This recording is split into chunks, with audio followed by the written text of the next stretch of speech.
Cement is dust. A binder. Grey powder.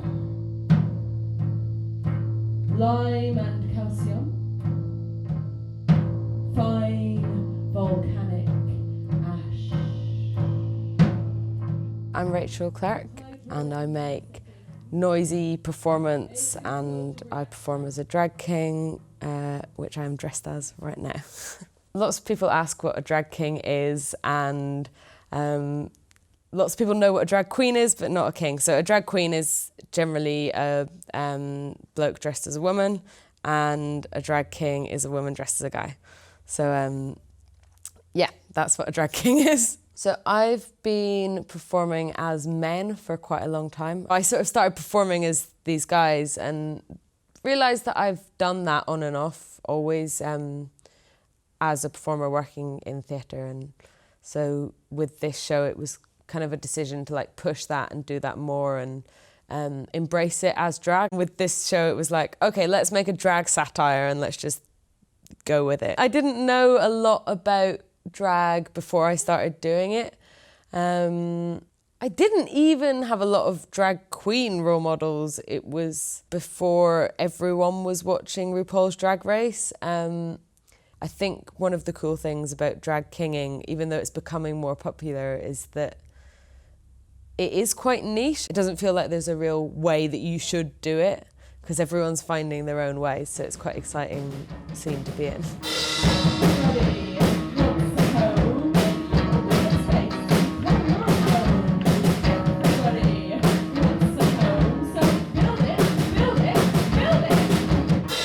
Archibald, Tactful and Cuncrete as a show came from a sort of fascination with concrete architecture and with the kind of post-war architecture period in quite a geeky way, and thinking about this material, concrete, which seems really hard and cold and brutal.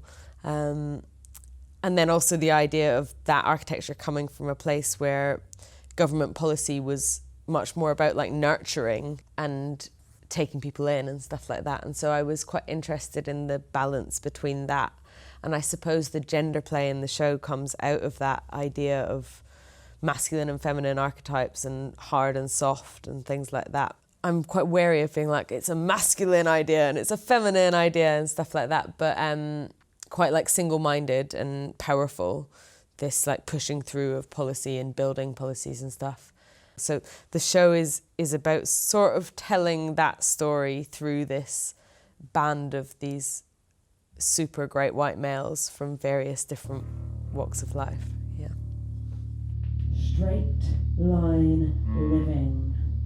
We'll build whole towns of the stuff. Concrete! We're gonna do things differently around here. The second Eden. No more slums. Brutalism! Modernism! Futurism! Fitted kitchens! The band is made up of four drag kings who all represent different facets of hyper-privileged straight white men.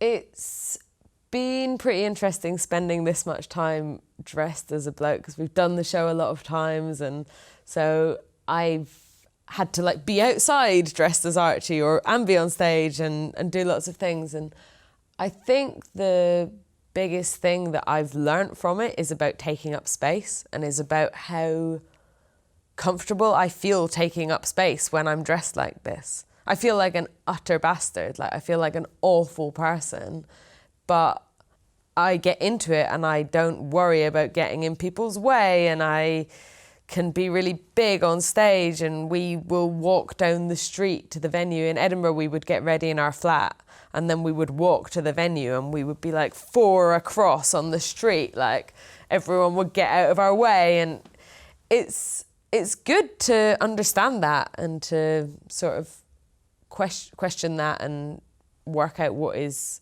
positive about that and then what is really, really problematic about that. Yeah.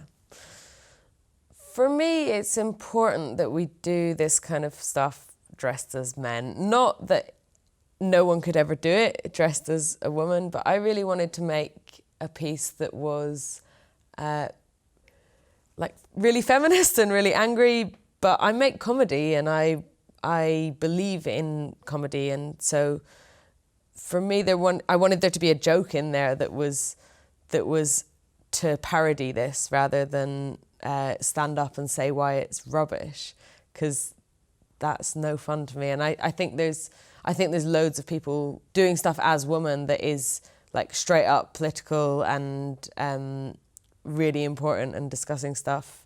That is a lot of the stuff I want to go see. But I wanted to see whether we could make a space where we could like take drag and take comedy and throw it all into this piece that is really political and that is saying something, and also give people a like really funny, loud night out. I have always wanted to be in a band since I can remember, and I have never been musical. Yeah, so none of us had ever played any of these instruments before. I'd never sang before. And so I think with punk music, you know, that's what it's all about, isn't it? You can just get up and do it. And it's this kind of DIY culture. And for a long time, we're like, why are these men in suits in a punk band? Like, what's the logic about this? And then eventually, once you've been working on this show for long enough, you're like, oh, they're in a punk band because they want to be in a punk band, because they're like so entitled that it almost doesn't matter. I hope it doesn't matter, like, what the logic is. It's like, oh, well, they just wanted to be in a punk band and they can.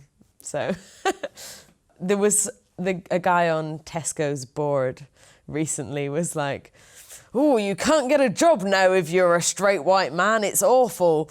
And it's like, I am not worried about the demise of the great white male. I am worried about the demise of the great white males, my drag king punk band, and I never want it to end. But yeah, I don't think we're seeing the extinction of the great white male.